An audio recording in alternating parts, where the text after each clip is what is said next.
Welcome back. It's another episode of Fundraisers Friday. Tony Beall, I feel like I have not seen you forever and a day.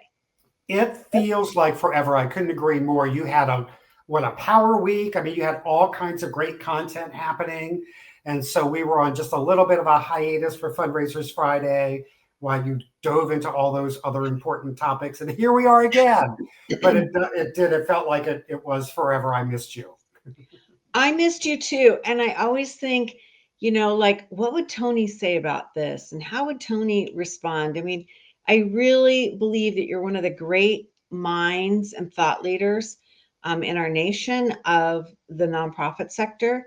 And so I do find myself kind of pondering every once in a while when I hear something or I'm having a discussion, like, what would Tony think about this? And so today, I'm really excited to dig into this concept because you and I have privately kind of talked about this. But what happens when we shake things up and we call our donors investors? And it's going to be a really, I think, a conversation that we're going to have more of, right?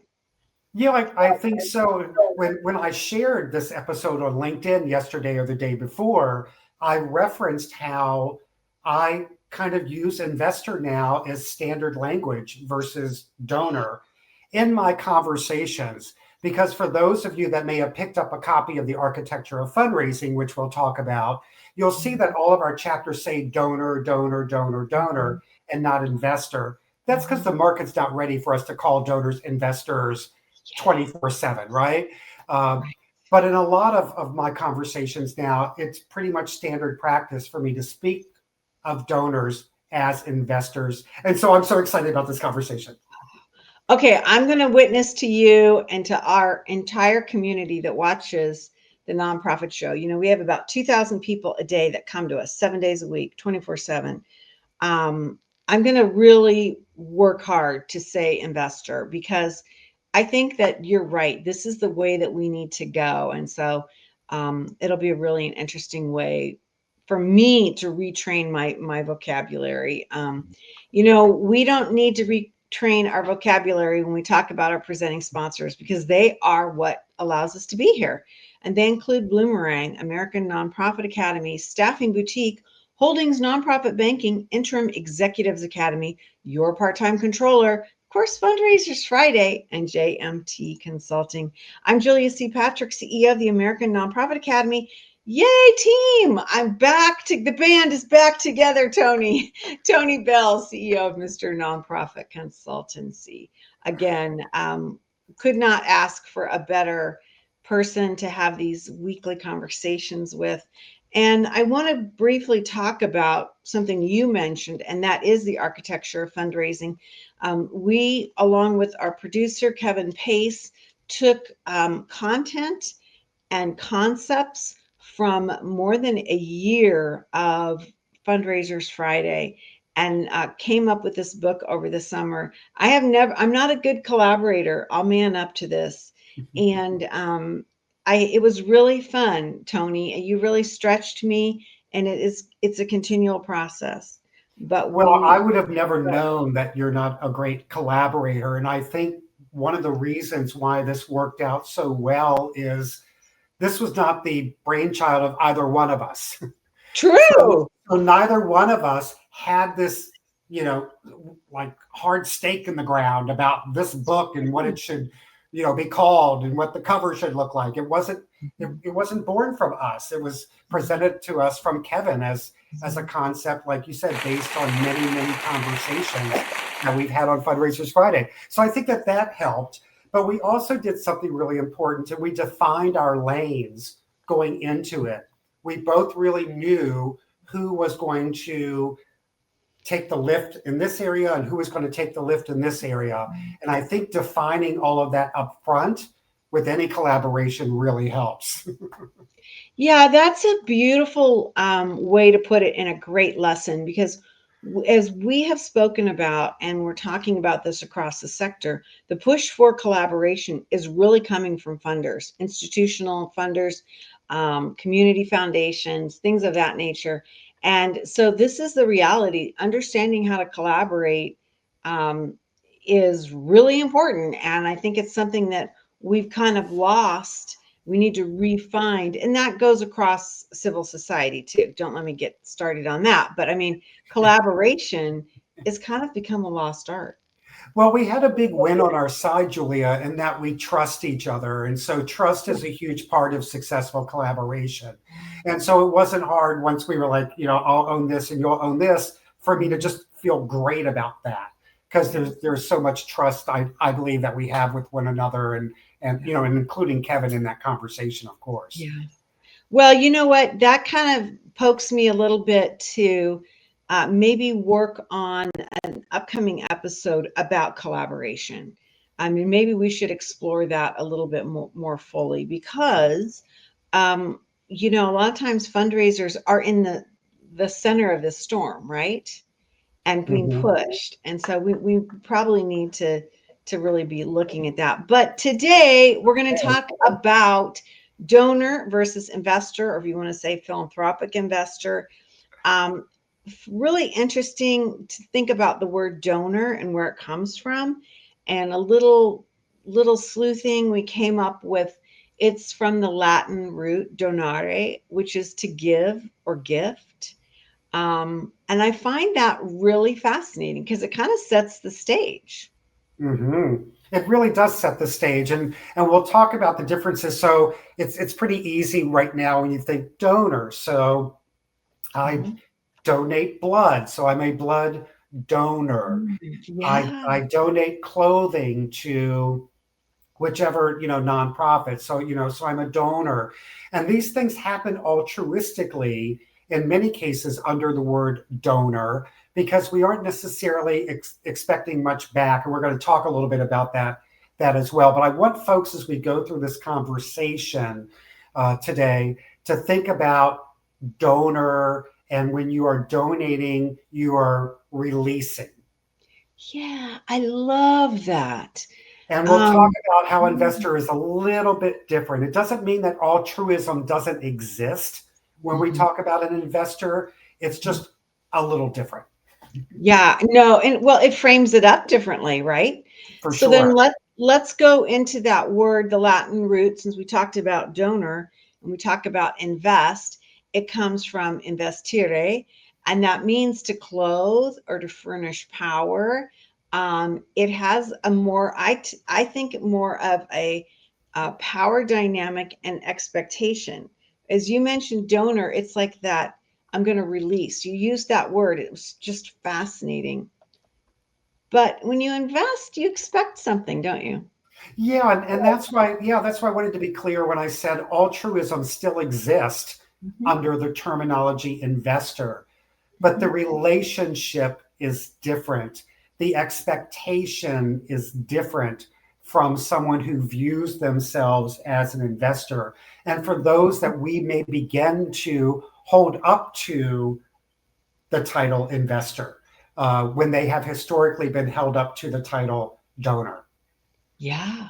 It's such an interesting thing because to me, it's like this nuanced little twist of a word, but holy moly, it comes with a lot of thought and definition, right? Like how we see ourselves, depending if we identify as a philanthropic investor or a philanthropic donor. I mean, there's a lot of difference here. And I almost want to boil it down to control, right? I mean, Mm. it's kind of it can get icky. So let's talk about that role of a donor. You use that amazing word, release. It's a benevolent act. It is often value based. I don't believe that children should go hungry, or I don't believe that veterans should not have housing, or things like that. But then it kind of has a different expectation level. When you give, the get is a thanks. Does that make sense? Yeah, it does make sense. And again, when I think about, a blood donor or a kidney donor, all that we should expect when we are a donor is a thank you. That's all we should expect Right. when we are supporting nonprofit and philanthropy as a donor. And there's nothing wrong with that. Yeah. you know, uh, But but it's when interesting, Tony, to me, it's fascinating how much we struggle in our sector just to maintain the process of thinking and the oh yeah, process of absolutely. investing. And we, We yeah, talk about that all the time. we talk about it all the time. It's so funny. So when you think about the nonprofit sector and this great work that all of us get to do, there are things that come to mind, and you said one of them, and that is the nuance. If there's one thing you will learn in nonprofit and in nonprofit fundraising, it is how to navigate nuance and Mhm. how to build that particular skill for Yeah. sure. And then it's also building the skill of gratitude. So as we talk about, showing thanks for our donors and doing that consistently and timely and in an equitable manner so that everybody that made $100 donation is getting the same level of gratitude expressed to them. So yeah. It's an interesting thing because um, it's tough to figure out and it's tough to understand what that communication is doing and its impact. I want to talk now a little bit about the philanthropic investor and what their expectations might be. Um, it seems to me that they're a lot more impact driven. They are a lot more impact driven. They still expect gratitude, right? They still want to thank you for their gift, and so don't think that you're out of the out of the weeds with that one. That's still going to happen. But I always think of an investor as someone that's they're there for the journey versus a donor that may not necessarily be there for the journey. Again, uh, there are nuances, so there are exceptions to a lot of what I might say in this Mhm. topic. But an investor is along for the journey. They Mhm. can still support your organization altruistically, meaning that they don't really have an expectation of really getting anything in return other than perhaps impact reports, Mhm. constant communication. How is their gift supporting the mission? And again, just recognizing them as someone that is investing, helping to build the capacity of the organization, helping the organization expand. And again, they're there for the journey. They're Mhm. there for the long term. When Yeah. we start thinking of donors as investors, and again, what that little tiny difference might be between the two. But also, I think I'm trying to think of the word that I want right now. But when you are an investor, I think I think there's just something not more credible. I can't think of the word I want, Julia. Help me out with the word. But It's more there's more gravitas. there's It the word seems I like wanted. Yeah. it's like you're like, okay, you know, no kid should go to bed hungry. So I'm going to give you this money and I'm going to hope for the best. Versus no kid should go to bed hungry. I'm going to give you this money and I want to know what it is you're doing with it Mhm. and how maybe I can support it more, or if I can offer additional resources, or if I can share that with my community to drive even more support. I mean, I just feel like it's honestly, I think it's less emotional, um, but more demanding. And I think that that's a really great observation. Is that it may be a little less emotional Mhm. when we talk about investor, but maybe that's also, Julia, our um, just history with the word investor and how connected the word investor to many folks might be to for profit only. And so when you think investor and you think for profit, well, it's all about the return on investment. Well, the same thing's true here in the nonprofit sector. When someone is investing, it is still all about the return on investment. And that's what those impact reports are all about. So it takes time for us to kind of embrace new terminology, for us to rethink some of what we do. But this is not a big shift for folks to think about referring to folks as donor versus investor. And one of the reasons why I even feel so comfortable having this conversation, and when I felt comfortable starting to refer to donors as investors, that was all the catalyst of my experience with cause selling and impact selling. And when I really looked at, wow, this is what we do, here's new terminology, it's truth to power in terms of all of the work that takes place in securing a gift, one gift at a time, one relationship at a time. And to think about selling in this space is a big turnoff for a lot of folks. But for me, when I looked at cause selling and impact selling, it was an eye opener. It was an awakening. It wasn't a turnoff. And it also empowered me to rethink about a lot of the other ways in which we do this work, but also a lot in which we speak to this work. And so today's conversation about donor versus investor just kind of supports that. I love that you said that, because when I follow that thread of your experience and your thinking, the other thing that I attach to it or I take from it is professionalism.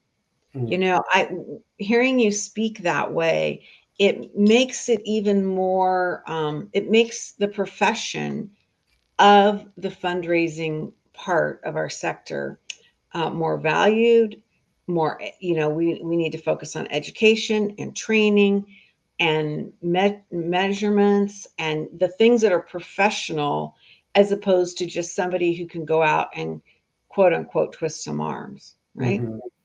So I love that you said that. I think that's really profound. And I also think too, Tony, that when the way you phrase that can help us as a sector attract more skilled people and keep them with us longer, right? It's a valuable thing, right? I mean, yeah, and we need that. We Oh, desperately we need.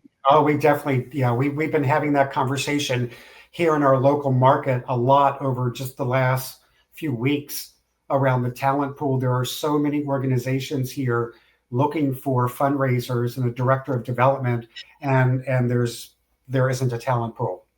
Yeah, yeah. Well, it takes us all to kind of pivot to what's going on and why this matters, right? That it's not Mhm. just a bleeding heart liberal nice thing to do, right? It's that this is like a structural part of our society. And I think that, and professional. I love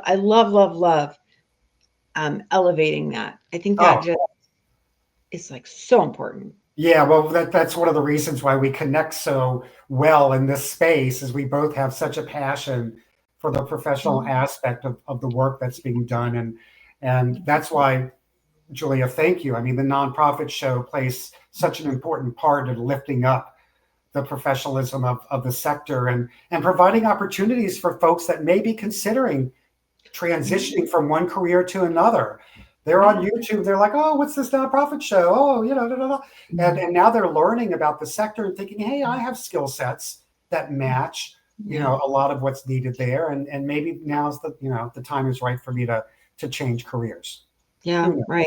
knows? Or pursue, be, a new college student and pursue formal post-secondary education in Well, that. I mean, which is like, it did not exist for me when I was growing up. no, and we had our National Philanthropy Day luncheon yesterday, and it was such a great lunch. We had 280 individuals there. For us, that's a great crew, and it Sure. just honored some amazing folks in their work. And one of our sponsors, who was giving away the Youth in Philanthropy Award, she also was a youth in philanthropy, and I worked with her mother, who served on many boards. So I think when I first knew of her, she was maybe 8 years old or something. So, and I think she even said that she did her first fundraising when she was 3. So I don't know what that looked like, but I'll have to get that story. But she said something really interesting, and I wanted to yell out to the room why, when she said, when I was in kindergarten, no one ever said to me, hey, have you thought about being a fundraiser? Or have you thought about? and I wanted to say, well, why? And so it's up to us to change that and to create opportunities for kids in elementary, junior high, high school to start thinking about the nonprofit sector and fundraising as a career path. But it was just, she said, when I was in kindergarten, no one ever said that this was possible. And I just wanted to go, why? Like, why are we not? Right. I love that. And I think that kind of dovetails to how we think about our donors and our philanthropic investors. And imagine if we took that passion of that young woman, and then we said, we're going to put you through this career path and expose you to these things. She can crank it up and jump out as a young woman, as in, starting a career, being successful, confident, and helping her community, right? I mean, it's a really interesting aspect. And so let's talk about those measurement factors. We talk about this $5,000 gift. And it seems to me like when a donor makes a gift, and we're going to use example of a food bank because that's become such an important part of our national discussion. Certainly over the past several weeks of this federal shutdown and SNAP benefits. So I know about in my community, we have been called to garner some more support for food insecurity. And I think our community is really stepping up and really saying, yeah, this is a frightening thing. But again, as a donor, it's like, it's benevolence, right? It's the right thing to do. It's a value proposition for me personally. Not expecting gratitude. I'm not expecting anything other than to solve a short-term problem. It's kind of an interesting thing. I don't know what you're seeing about this, but if you've seen some of these metrics, how do we know we're successful as fundraisers when we're just thinking about donors? A lot of times it's just money. It's just the number of donors. Right. No, for sure. And in this example, we're seeing the same thing in our community, Julia, where folks are really stepping up, and where restaurants are really stepping up. And I always think restaurants, wow, because I think they're struggling as well. So, but they're stepping up and providing meals. And so when you're donating food, and again, experience is different for everyone, where you give, how you give, who you are as a person. But when I think of where we are today and folks donating to a food bank, their big reward is the experience of donating. That's the reward. It's just the experience. It's going there. And it's that feel good that you wish you could capture in a bottle when you donate, food or clothing to organizations like, food pantries in our various communities. So that's the real give back. You get the thank you when you're delivering, but you get this feel good that it's just hard to describe. And that's the big win for donors in this particular case scenario. Yeah. I love that you said that, because I think that, quote unquote, the joy of fundraising, or participation, we don't always talk about it, right? We don't always identify it. I know that you and I kicked around at one point, and I saw you smile. We talked about naming our book, The Joy of Fundraising. We did. Like, how do we make a joyful, positive environment for our profession, for our sector, for our donors, for our investors? I mean, it's kind of an interesting thing that is a little hard to describe, maybe, and that's why we can't measure it, right? It's hard to say. There's a scale, and I dropped off, coats or blankets for a tough winter. How do we measure that other than the actual item? So let's flip the script a little bit. Using this same $5,000 going to a food bank, what do you think the investor is thinking about?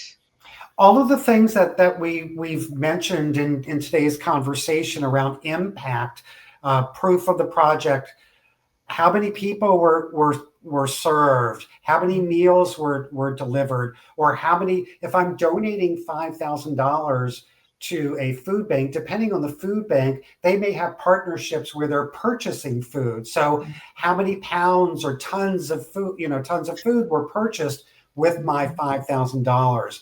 So again, it's the reporting, it's the tracking, that all has to be in place back office at your nonprofit to be able to provide this kind of data to your investor. Right. Tony, what you just said is magical because I totally agree with you. But I'm thinking like this makes the nonprofit, it really forces us into having better structures for the measurement and analysis of our data. We've got to be leaning into software or cloud-based systems where we get help coming up with those numbers so that we can report them back out versus that, like, yeah, we're helping, but versus this investor wants to know, okay, how and why are we helping? Where are we Mm-hmm. helping? Mm-hmm. You know, Yep, it's a that's the new big dawn. Yeah, it's a big, big difference. Um, I've got to ask, when you're out and about, and I know that you're the president-elect of your local AFP chapter, which again, thank you for your service and for difference. doing this for our nation. Even though it's your community, it really is a national influence. How do you see the sector responding to the use of philanthropic investor?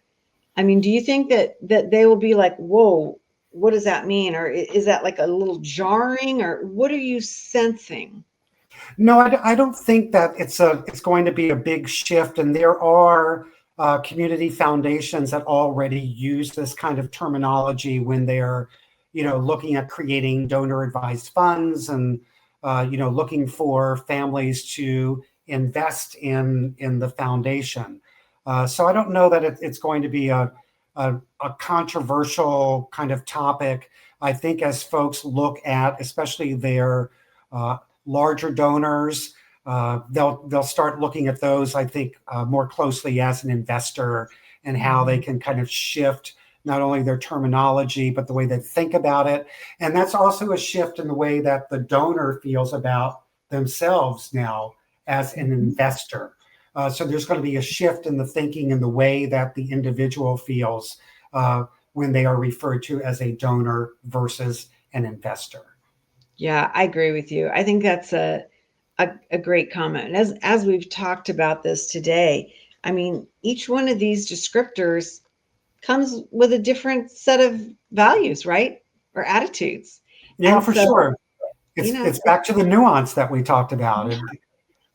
It's minor, but it can be major in terms of impact.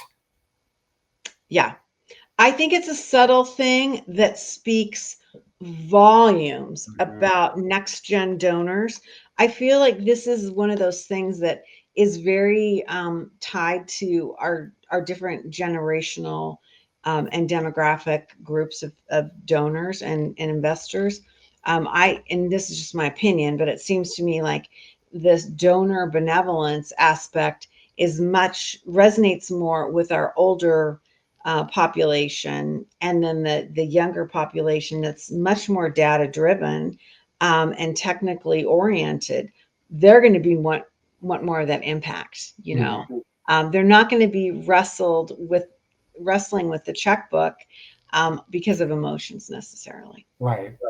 You Good know. point. And so it's kind of an interesting thing. Well, my friend, it's always amazing to talk to you. It's always Likewise. a pleasure. Remember, we have this new book out, The Architecture of Fundraising. You can get it on Amazon. It's only $19.99. It's a great read. It's very achievable. It's, I think, a great read for a team because we talk about boards, we talk about staff, we talk about community leadership. It's not like a selling strategy as much as it is really understanding how this beautiful system can work. And sometimes we feel like it's not working, but we don't really know why. I think we uncover a lot of these foundational issues in the book. And so, yeah, I think it's a really great thing. And I know both Tony and I are very proud of it. If you've got questions, let us know. You can, yeah, bring it on in. We're very active. We're active on socials, and you can ask questions, or you can email us directly at info@americannonprofitacademy.com. Hint, hint, that goes to Kevin's mailbox. I'm just saying. And this is a great way for us to know what it is you're thinking and how it is we can support you.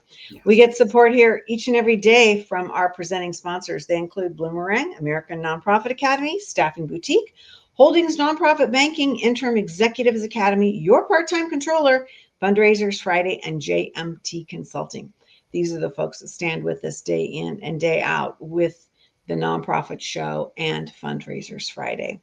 As we end this busy week, we want to leave with this message, and it goes like this: to stay well so you can do well. Thanks, everyone.